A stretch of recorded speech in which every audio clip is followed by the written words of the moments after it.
What's going on, everybody? This is the J3 Show. I'm Jared Sweat. I'm Justin Hubbard. I'm Jordan Hill. Today we've got a good show for you. We've got college football starting up this upcoming week, and it's going to be a really, really good season. We can already feel it. And we're already having some off-the-field issues. We're going to be talking about some of those and some of their implications. Our Top 5 segment this week, we're going to be talking about the top 5 baseball teams, who is hot, who's the most talented teams, and who has the best chance going into the playoffs and potentially the World Series. And then in our buzzer beater segment, we're going to be covering a Randy Moss comeback. I don't really understand why he would be covering a comeback. 50? What is that about? I don't know. Randy Moss and Brett Favre are probably going They to could play team next back year. up. They're going to team back up. Well, we're going to be covering that. So at the start of the show, we're going to start off with the college football world starting up, but the off-the-field issues are already plentiful. So, Jordan, do you want to take us into that? Yeah, one of the biggest stories in the last few weeks has been at Baylor. Defensive end Sam Ukuwachu just went through a big mess. He was convicted of sexual assault. He was formerly at Boise State. He transferred to Baylor. There's been a lot of talk about what happened from when he was at Boise State. But when he was at Baylor, he was accused of sexual assault. He's been convicted of sexual assault. He'll serve 180 days in jail, and he'll have 10 years of probation. And, there's a lot of questions about why Baylor let him in. But not only is there talk about Baylor and head coach Art Briles, a lot of people are looking at Boise State. Briles, when he got the transfer, said he didn't know anything about his past issues at Boise State, which is why he was kicked off. Apparently, he was abusive towards a girlfriend that he was living with at the time. And Briles claims he had no knowledge on this. But current Washington head coach Chris Peterson, who was then at Boise State, says no. I completely filled in Briles. So you got the two sides going back and forth, and right now it's really just a huge mess. Yeah, right now it's a lot of he said, she said type of stuff. And it's unfortunate to think that this guy got away, first of all, with beating his first girlfriend, and then he got awarded by Baylor, basically, because they allowed him to come to the team once he was removed from the Broncos team. It's just crazy to see something like this going on, and as somebody as high profile now as Art Briles is, he got a lot of recognition last year when Baylor became really good, and when there was a lot of controversy when they weren't put into the college football playoff. He's a fairly prominent figure right now, especially in Texas, which is so football crazy. Right. It's kind of crazy to see such a high profile person get involved in something like this. Well, I understand their pursuit of Ukuwachu, okay, we'll give this guy a second chance. He allegedly did this. He had been accused and transferred. But, after being convicted of sexual assault and, after getting his sentence, I think, it's a shame for the Baylor program because it is such a respected program. A lot of good kids come out of there. RG3 to name just one, but it really is a shame for Art Briles. He's a respected coach at, like I said, a respected program, and it's just a shame. What's scary about this whole thing is, it sort of unraveled in a matter of days. Like, there wasn't much talk about this, right. And then, just a few days before he was sentenced, you had the defensive coordinator, Phil Bennett, being like, yeah, we expect Ukuwachu to play a big role with us. He'll probably be starting. This was a guy they counted on to do a lot. And what's just so disappointing in the whole thing is the investigation that Baylor went through to, see if the sexual assault, if there was truth to those claims. It looked a lot like Florida State, the stuff that we've seen go down there. It was just really, just a shoddy overall investigation. And like the victim, they really took very little consideration in. She had to she had a class with Ukuwachu. She had to change her schedule around. They didn't mess with his. She had to go out of her way because of what this guy did to her. And it's just a shame the way that, we're seeing more and more stuff like this. And at Florida State, it's just, football rules, and it makes way too many people turn a blind eye to stuff like this. All right, so a lot of people naturally want to place blame. So should Art Briles be punished for knowingly or potentially not knowingly admitting this guy on the team? I'm going to back it up real quick before I answer your question. Jordan, to your point, this is pretty devastating that this is happening yet again. And I think after, like you mentioned, Jameis Winston at FSU, and after this, the NCAA has got to do something. The NCAA has the authority to police these college football programs. I think at some point they have got to step in and say enough is enough and start making sure stuff like this doesn't happen more regularly, because this is two really high-profile cases in recent years, and it's getting out of hand. But to answer your question, Jared, I think if they can do an investigation to find that Browse knew very well what happened at Boise State with Ukuwachu, I think he should be punished for allowing him to transfer, knowing what his past was, and especially if this investigation has gone down like this and he knew about the investigation, he should be punished for that. But if he didn't know, if he legitimately did not know, and if they can prove, I'm going to use some Constitution law Make that UGA phrasing education here, come I in guess. handy. If they could prove beyond a reasonable doubt that he did not know Ukuwachu had done that in the past, then I don't think he should be punished. And to go off that point, Peterson's come out and said that he did tell him, but Boise State, the school, has basically said we had no knowledge of that. Yeah, there's a lot of mixed signals being And sent it's out. and it's sort of weird that Peterson stepped out there and said that, because really now he has no affiliation with Boise State. He didn't have to say anything because he's at Washington. It's something that's not really on his plate to discuss. Well, it's still important that he gets involved because absolutely, but because the question still remains: did Browse know about this? Yeah. But it's just a weird situation, and I agree with you, Justin. I think it all depends on whether he really knew or not. Now, I don't think if he did know, I don't see a situation where he gets terminated as the Baylor head coach. But I think that there could be a suspension if it comes to that. I'm going to disagree with you. I think if he knew that Ukuwachu beat his girlfriend at Boise State and still allowed him to transfer and still is allowing this investigation to be so bad as it is, that I think Browse deserves to be fired. I didn't say did he deserve. He probably, he deserves to be fired. But Baylor. I think he should. I think Baylor. I think they should spend a lot of time exploring that possibility. Like you said, I think it all depends on what we see in the coming months. Moving to the West Coast, speaking of off-the-field issues. And it's all with coaches. Really, they're the first situation involved a player, but this, we're seeing a lot of weird stuff with coaching. Oh, yeah. The head coach at the University of Southern California, Steve Sarkisian, was drunk at an alumni event, and he said some fairly embarrassing stuff that made a lot of the alumni and some of the players question what was going on. Jordan, what do you have for us? It's just a weird situation there at USC. Sarkisian walked up at an alumni event and was clearly intoxicated. A lot of this hasn't been confirmed, but there were people saying that he said that all USC's opponents suck. He said that the fan base needed to get ready to fight the bleep on, and the athletic director had to pull Pat Hayden, the athletic director, had to pull Sarkisian off the stage because of the way it was going. Sarkisian stood up a few days later after practice and apologized, blamed it on a mix of alcohol and medication, and it's just a really odd scenario that we're seeing here, especially with the way social media is now. Everybody knew about this as soon as it happened. So, he claims he's going to go to rehab, and it's just a situation you kind of have to monitor over there with the Trojans right now. Justin, what do you make of all the stuff that's happened right there?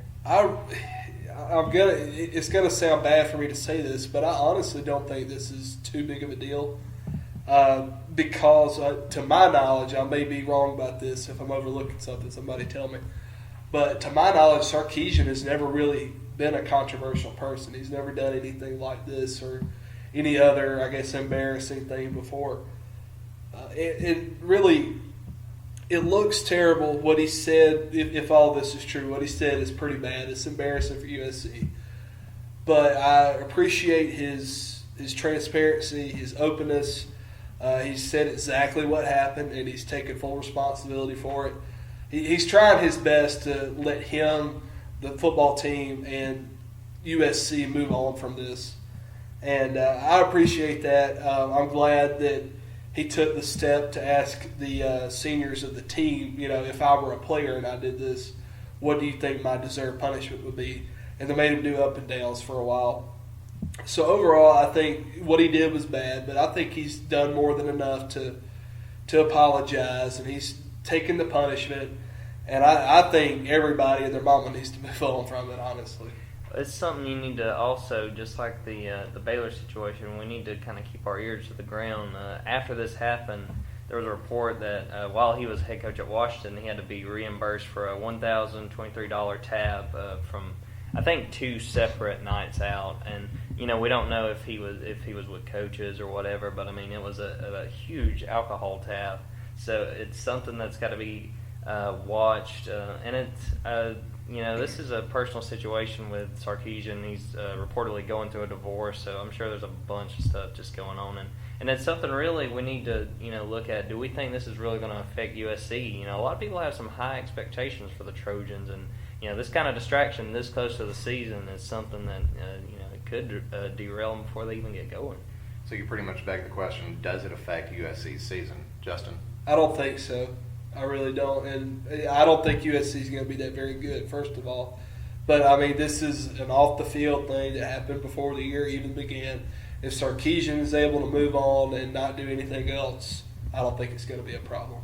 I think it's something to watch out for. I mean, just if they start out slow, which based on what I've seen with their schedule early on, I don't think that'll be a problem. But if something screwy happens and USC starts 0-3, I would keep an eye on it. I'd have to say so. I mean, I think if this were more of an organizational problem, like in the past, the Jerry Sandusky thing. I mean, that was an absolute derail of Penn State's program, and they're still feeling the repercussions of it today.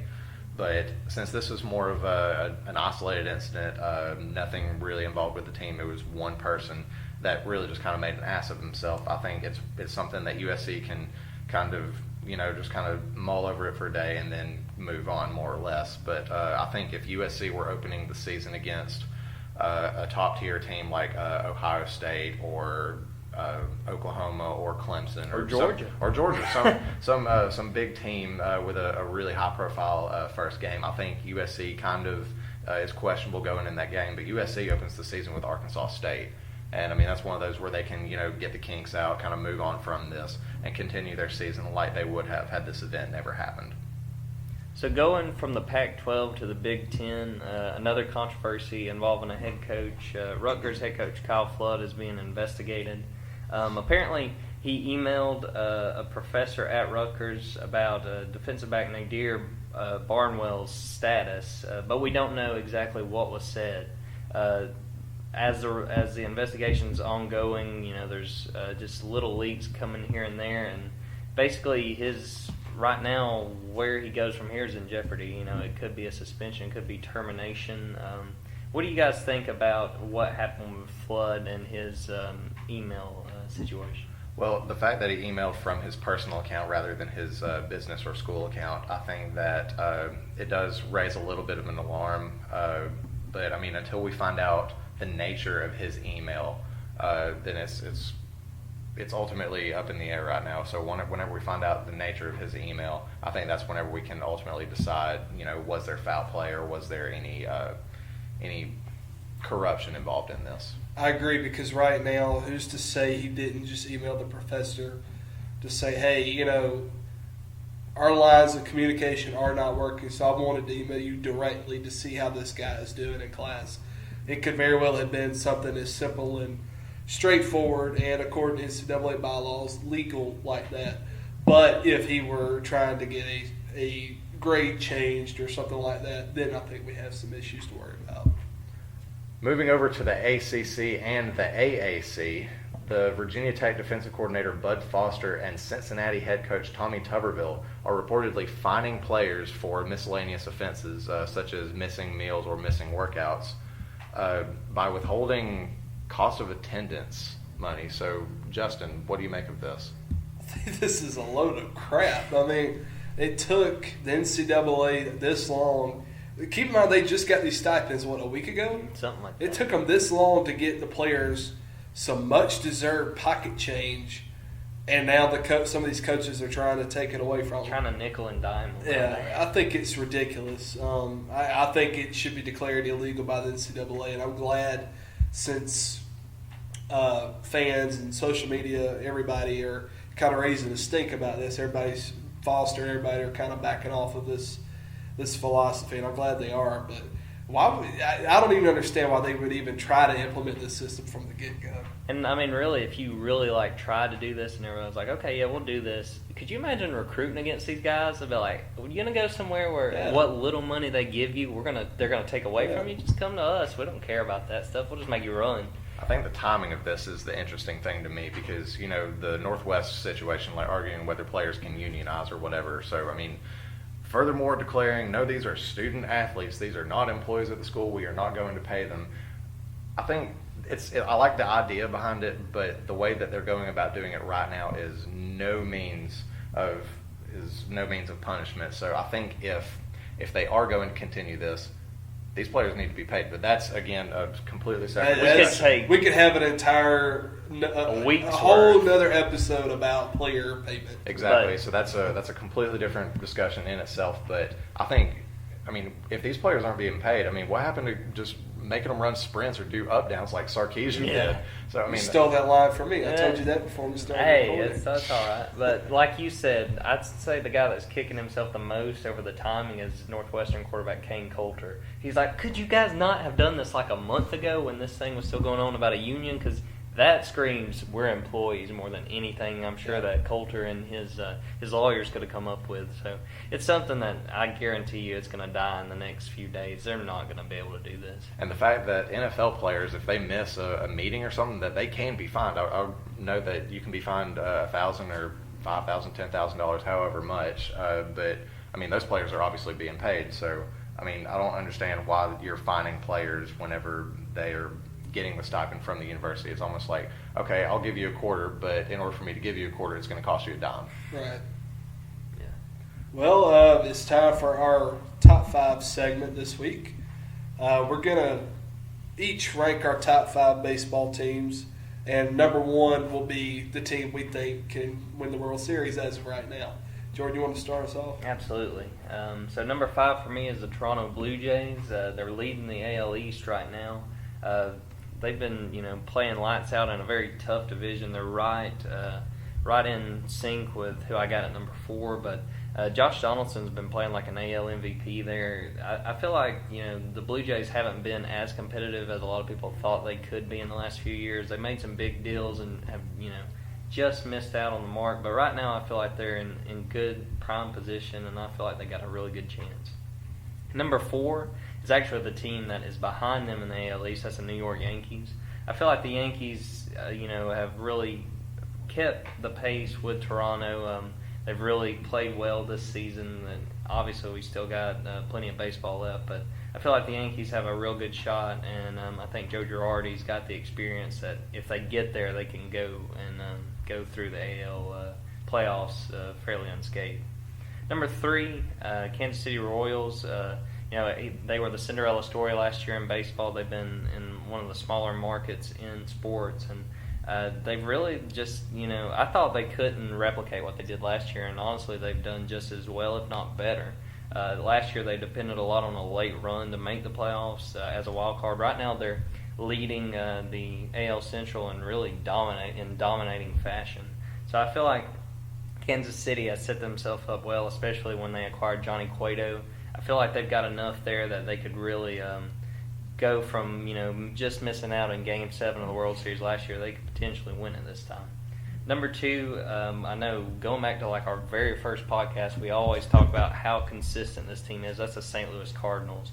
Whether it's Tony La Russa or Mike Matheny managing this team now that Matheny's there, they just never miss a beat. They just keep going. Even when Adam Wainwright got hurt early in the year, they just continue to shake it off. And their farm system, it's got to be one of the best in baseball, because when you lose a guy like Wainwright, they just pop somebody else in and they keep on rolling. So it's hard to ever bet against the Cardinals, but it's just something that we can always count on is death, taxes, and the Cardinals being a really good NL team.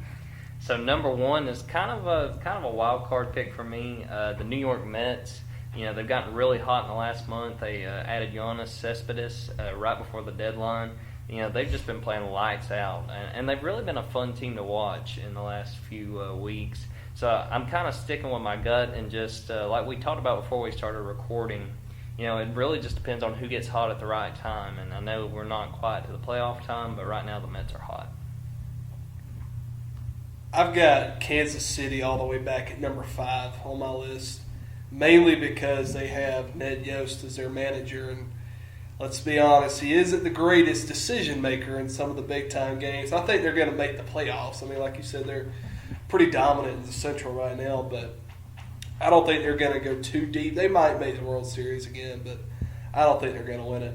I've got the Mets all the way back at number 4, and the reason I've got them there, yes, I know they're hot. Yes, I know they have a really good pitching staff, but they're dominating in the worst division in baseball, the NL National least, League East. The least. It's to me, you have to look at the Mets and put them in. You have to look at the context of their success. They're running roughshod over a division that just is horrible this season, and I think once they're obviously going to make the playoffs because they're the best team in the East. But once they start playing teams like the Cardinals and maybe Pittsburgh, whoever they get seeded against in the playoffs, they're not going to. I don't think they're going to be able to stand up. Speaking of Pittsburgh, I've got them at number 3. Because they've been clawing at it for years. They finally broke through a couple years ago. And I think this year they're going to put it all together. And I think they very well could represent the National League in the World Series, but I don't think they'll get quite that far. I've got Toronto at number 2. I think they're going to be the American League representative this year. But I don't think they're going to be good enough to win it. Because Jordan, I've got the Spurs. I've got St. Louis back up at number 1. I think they're going to get it done this year. They've missed. They haven't won the World Series in 2 or 3 years, which is like a lifetime. Which seems like a lifetime drought for them.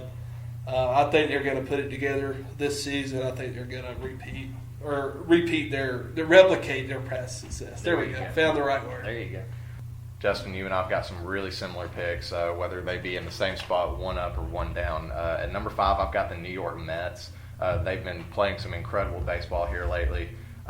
Yes, they are leading the NL least, like Jordan just pitched. I really like that, by the way. I just had to go with it. Which is arguably the worst division in baseball. I mean, you've got 3 of the teams under 500.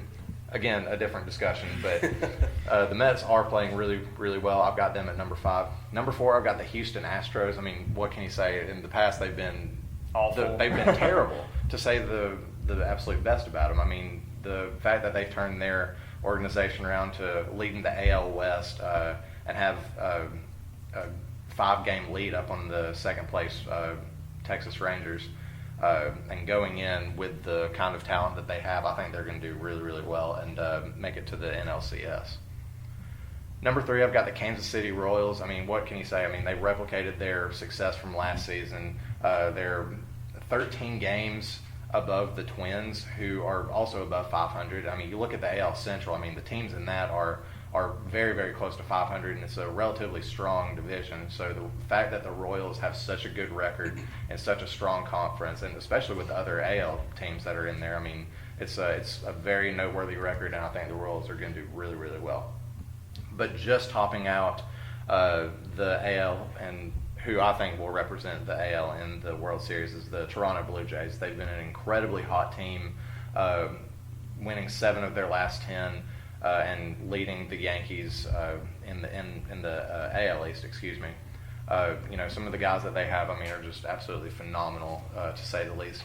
But do I think they're going to win the World Series? No, because at number 1 I have chalk, St. Louis Cardinals. I mean, what can you say? I mean, they're an absolutely phenomenal team. I mean, they've got Yadier Molina, they've got Adam Wainwright, and I mean, just to name a few guys. But I mean, they're just absolutely phenomenal. I think they're going to win the World Series in 5 games, regardless of whoever they play. I think they're going to get hot like they typically do, at the end of the season, and they're going to win the World Series in 5 games, regardless whether they play the Royals or the Blue Jays or whoever. I do like the pick of Toronto mainly because of Troy Tulowitzki. I mean, when they made that trade with Colorado, a lot of people were like, where did that come from, trading Jose Reyes to Colorado? But that's a big piece, and if they're able to keep going, he's probably gonna be the guy that either leads them to the promised land or if they fade.